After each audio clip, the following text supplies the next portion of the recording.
What is up, everyone? Welcome back to another video today, and in this video I'm going to be taking a look at the Gemini Jets October 2022 releases.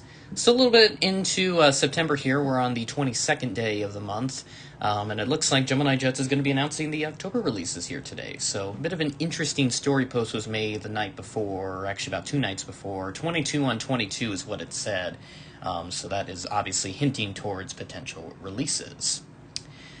So it is 1:59 p.m. Central Time as I record this, so just kind of ramble for a little bit until we hit 2 o'clock. So it'll be about a minute or so, another maybe like 30 seconds before we eventually get into the releases, but just kind of talk about what I think could be released. I think just kind of the same old stuff. I don't expect anything too exciting, but we'll see.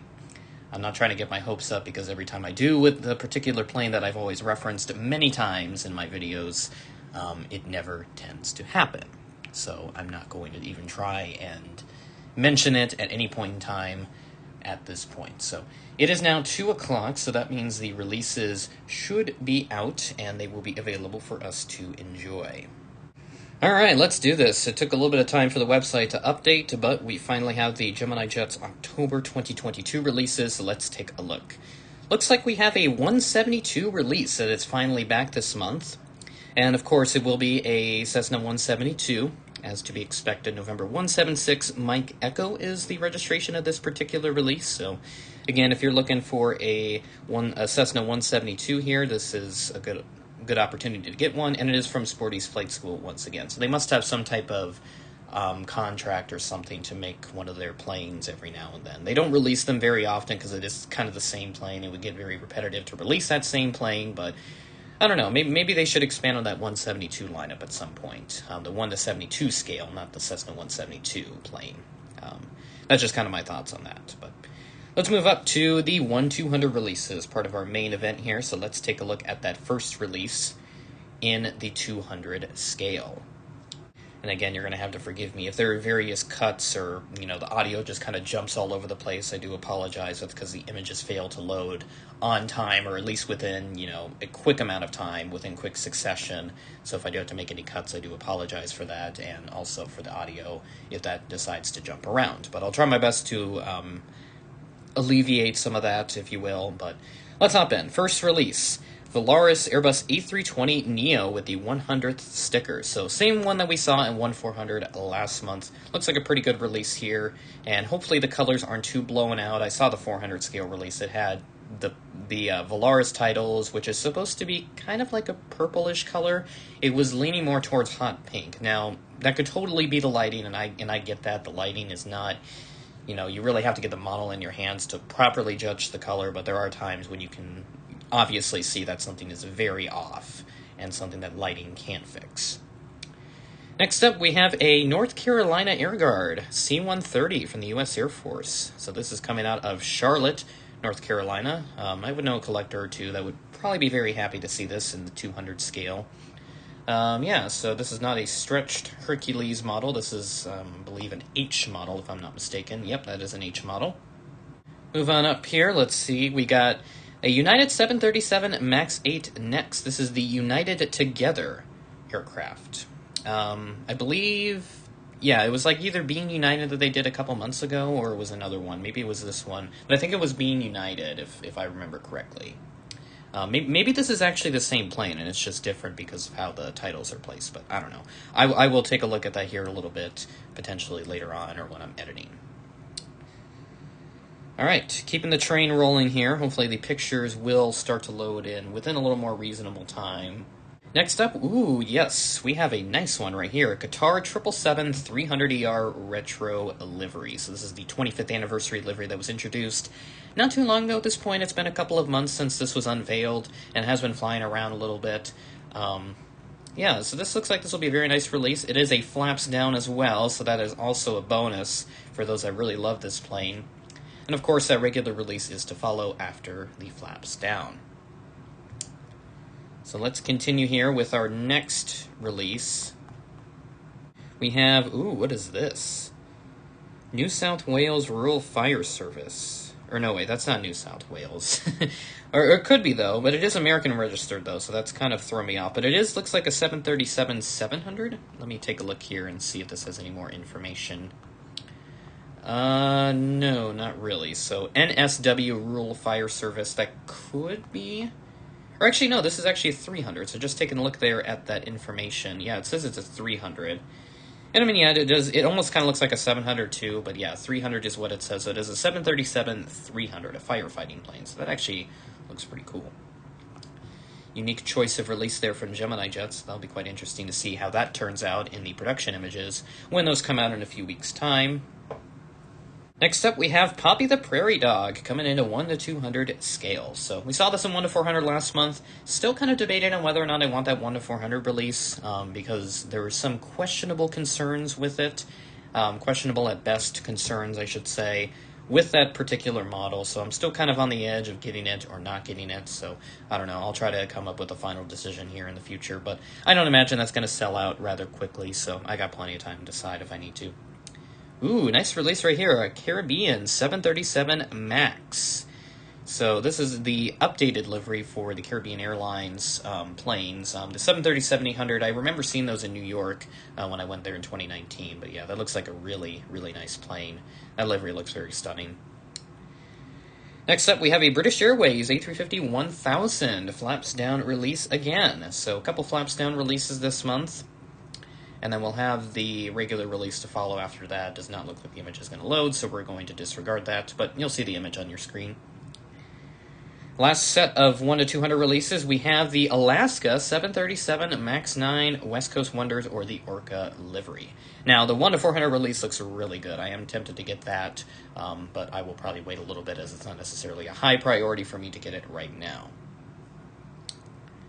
Last 1 to 200 release, we have an Alaska 737-800 honoring those who serve livery with a flaps down release. So 3 total this month. That's quite a bit. And there's no regular release because I believe they did this last month, if I'm not mistaken. All right, that's everything for the 1 to 200 releases. It looks like we've got quite a decent set of 1 to 400s this month, a good number of them. 1, 2, 3, 4, 5, 6, 7, 8, 9. So we got 9 in total to take a look at, so we'll see. Will there be anything good, or will it be kind of, I don't know. That's why we take a look at this. First release in the 1 to 400 scale will be the United 757-300 Evo Blue livery. This is going to be a really nice model right here. I have a good feeling that this one will be quite popular with some collectors. We have a KLM Cargo 747-400 freighter, an interactive series release operated by Martin Air. So another interactive series for this month. Skipped quite a bit of letters there, but that is to be expected. Let's take a look here. We have another one of these. They literally just did this back in like February or something, if I remember correctly. Yeah. They did this in February, so I'm not sure why we're getting a second release, but I really have nothing much else to comment on for that.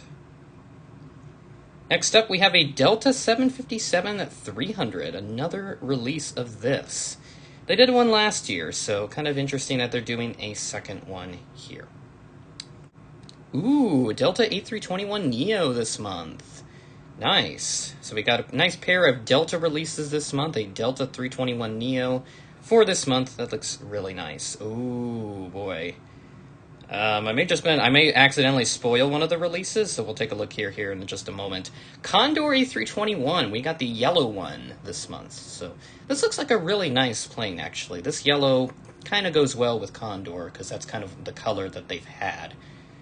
So let's take a look here and see. Is the one that oh my gosh, it is. Yep. That is exactly what I was thinking was going to happen. The Braniff L188 Electra. Okay, so that is definitely going to be one I'm going to be getting. It's not something that I need for Retro FSD, but it is a really nice plane. The 1 to 200 release looks really good, so I'm looking forward to getting that. Let's see what we have up next. Ooh, American E319 with sharklets. Yes, sir. How about that? This is one that I kind of need. It's not a high priority, but I've been eyeing one for a little while now, and I think this would be a good opportunity for me to get one. So I'm going to try to get my hands on that as soon as I can. So American E319, so another release that I can add to my list. Let's take a look here at the next release, the final release, I should say. We have the Alaska 737-800 honoring those who serve. So another good release right here if you're looking for this. If you missed out on the NG release, I would recommend this, sort of.